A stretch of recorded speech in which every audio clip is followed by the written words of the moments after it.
I finally tried Samsung's Smart Calibration. And spoiler alert, this feature should be illegal. Okay? It is that bad. And I strongly recommend you to don't even try it. But let me show you why. See, this is what I was suspecting. When you record a QD OLED on camera, it looks too red magenta in comparison with WRGB, which is all the opposite. It looks kind of green. So how can they use the camera of your phone to calibrate the TV if the TV looks terrible on camera? The white balance looks very bad. So I guess, well, maybe they are aware of that. And of course, they are going to have this setup to compensate for that issue, which I think it is called metameric issues or something like that. I'm not sure why, but the thing is, it is very obvious. The TV looks very bad on camera in comparison with my plasma TVs, which they look amazing on camera. In comparison, of course, you never get the exact white balance that you see in front of you, but it looks a lot better on camera, definitely. So let's go back and forth here, so you see what's going to happen to the picture quality of your TV if you try this. And I use my Samsung S23 Ultra, okay? It's a very good phone, and it's the phone I'm using right now to record this video. So let's go. Let's do it. This is filmmaker mode. For this, you cannot be on game mode, cannot be on. So this is outside of game mode. I do have the HDMI in console mode, just game mode is off. Let's give this a try. Filmmaker mode. Wow, this is like Matrix color grading.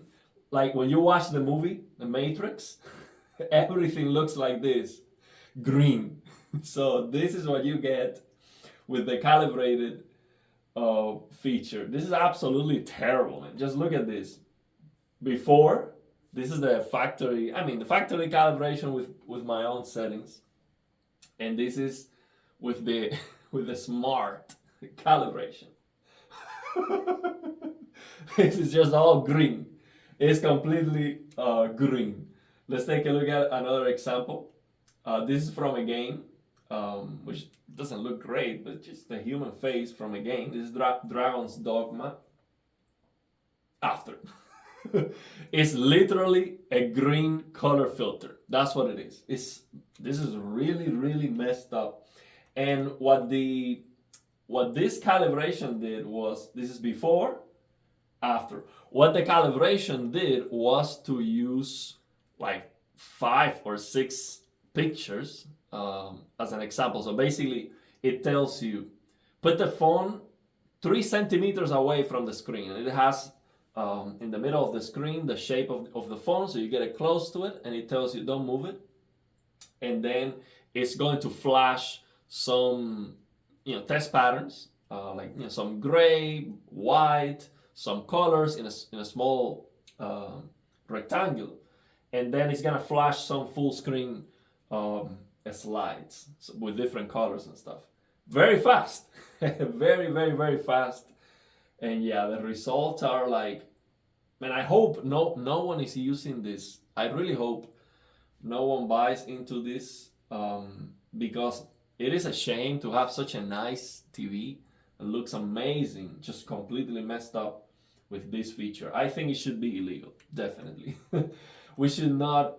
I mean, this is here it is. This is the face.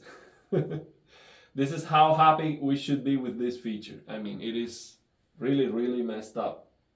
It's all green. It makes everything look green. So yeah, I hope. I mean, they should add a disclaimer or something. I think they should eliminate that feature. Honestly, it's that bad. Let's look at it. Before, after. Really, really, really messed up. But well, maybe there is there's a way you can make it look good. I don't know, share in the description of the video what's your experience with this. But for me, yeah, this is, I mean, I wasn't expecting it to be good, but I was never expecting this to be so bad. Look at this, before, after. It's green. That's all I can say. Really, really, really bad. I don't think how they thought this was a good idea. Now the thing is, you might say, well, you were recommending a mobile app to calibrate the TV. Isn't that the same mistake? Well, here's the thing. By the way, I stopped making videos about that because this mobile app wants to charge you money after a month, and I share a solution of how to fix that, and then they patch that. So instead of reaching out and, I don't know, offering me a discount or a sponsorship, or your viewers can get this app for $1 or something like that, they instead just patch the app. And yeah, I'm like, okay, I'm not going to even promote that anymore, because I don't think, yeah. So, but the thing is, with that app, I was basically using it as a reference point. See, for example, if I use the Lux Light meter app to measure the brightness, which is a different app, you might say, well, that's not accurate, right? That's right, it's not accurate. But if I point the app to the screen and it's giving me a number, then I change the settings and the number is bigger, I'm getting more brightness. I don't care that that number is right. The thing is, I can use the app to help me, because for the camera of my phone, it is easier to identify when the brightness is higher than with my own eyes, because for us, it's very difficult to see when it is brighter. So the other thing I can do with that app, for example, is I can, read, for example, on Artin's review, the full screen brightness of your Samsung S90C is 200 nits, for example. Okay, then I can have a test pattern, like full screen white, 10,000 nits on HDR, and I can use this app and calibrate it so it tells me it is 200 nits. So that's not accurate. It might be 15 nits error margin, but it's not going to be that far away. So then when I measure something different, it's gonna give me a better idea. Definitely better than using my eyes. So with this app that I was previously using to calibrate the TV, what I was doing was to use the green to magenta balance, which is not accurate, but I was using it as a reference point. So what I did was I measured the green to magenta balance and the color temperature of the screen with accurate settings, and I averaged across the entire grayscale what is the result. And then I used that with a 22-point calibration to make sure that across the entire grayscale I was getting the same reading. Okay?